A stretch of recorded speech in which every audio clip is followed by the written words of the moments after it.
السلام عليكم. لو كنت شفت الفيديو اللي فات او حتى لسه ما شفتهوش فانتوا اكيد عارفين ان اخيرا اعلان منحة جامعة ميريت نزل رسميا، وده مش مجرد خبر، دي فرصة حقيقية مستنياكم. انا طالبة في منحة ميريت وعارفة قد ايه اللحظة دي مهمة، عشان كده جمعت لكم كل التفاصيل الرسمية وكمان نصايحي عشان تقدموا بشكل صحيح. جامعة ميريت اعلنت عن منح دراسية كاملة وممولة بالكامل للعام الدراسي 2024-2025، والمنحة بتغطي كليات الطب البشري والعلاج الطبيعي والصيدلة وكمان التكنولوجيا الحيوية، وده تخصص جديد بيتضاف للمنحة لأول مرة. الشروط بسيطة وواضحة جدا، لازم تكون حاصل على الثانوية العامة 2024-2025 من مدرسة حكومي مصرية، ومجموعك ما يقلش عن الحد الأدنى للكلية اللي انت عايزها، وهسيب لكم الحدود الدنيا لكل كلية في الديسكريبشن.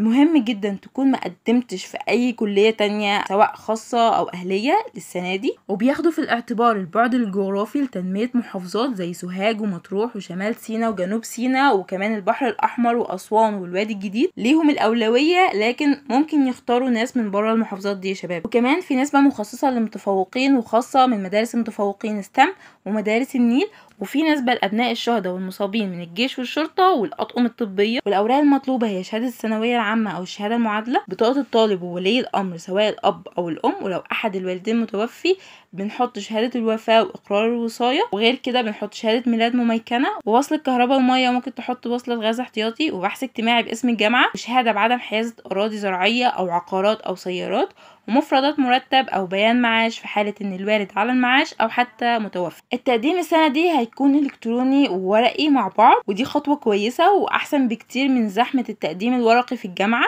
واول سنة تحصل برضو. فركزوا معايا في الخطوات. اول حاجة التسجيل الالكتروني، وكل اللي عليك هو تدخلوا على الرابط اللي هسيبه لكم في الديسكريبشن وانا معاكم خطوة بخطوة. بعد ما تضغط على اللينك اللي في الرابط بيظهر لك الصفحة اللي قدامنا دي. اول حاجة بتضيف اسم الطالب والرقم القومي ورقم التليفون بتاع الطالب، بعد كده بنحط البريد الالكتروني للطالب ولازم نتاكد ان هو شغال عشان ممكن يتبعت عليه ايميل، بعد كده بنضيف فيسبوك وانستجرام ومنصه اكس، بعد كده بنختار التخصص الاكاديمي الطالب عايز يكمل فيه سواء طب بشري او العلاج الطبيعي او التكنولوجيا الحيويه او حتى صيدله، وبعد كده بحدد نوع الشهاده سواء ثانوي عام او ستم، ولو مدارس متفوقين ستم فانا بضيف مجموعي بعد المعامل مش قبل المعامل. وكده احنا خلصنا السكشن المرتبط بمعلومات الطالب. ندخل على تاني سكشن وهي معلومات الوالدين. فاحنا من اول حاجه بنختار وظيفه ولي الامر سواء هو متوفي او على المعاش او عامل او موظف قطاع خاص او طبيب او استاذ جامعي، وممكن نختار غير كده لو كانت الوظيفه مش موجوده. وبنضيف الدخل الشهري للاب،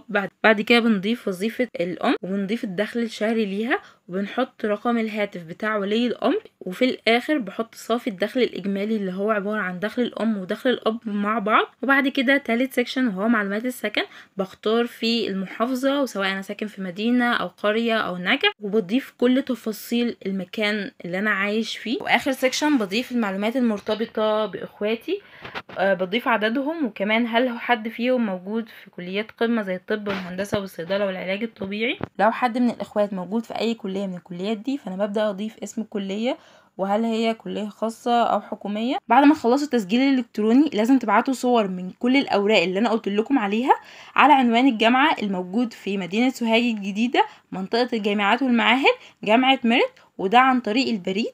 والتقديم مفتوح لحد يوم 10 سبتمبر 2025. الوقت ضيق جدا فما تنسوش كده، وابتدوا جهزوا في كل حاجة من دلوقتي وانا معاكم خطوة بخطوة سواء على فيسبوك او حتى في الكومنتات. يا جماعة انا عارفة ان اللحظة دي بتكون مليانة قلق وخوف، عارفة انكم بتسألوا هل كل ده يستاهل، هل حلمي ممكن يتحقق فعلا.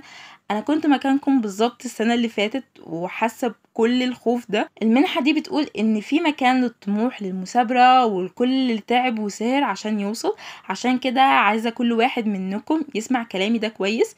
اتعبوا في الملف ده وجهزوا كل ورقة، لان في النهاية ممكن كل الخطوات دي تكلل بالنجاح. اتمنى من كل قلب التوفيق لكل واحد فيكم، وروحوا قدموا ومتحرموش نفسكم من الفرصة دي.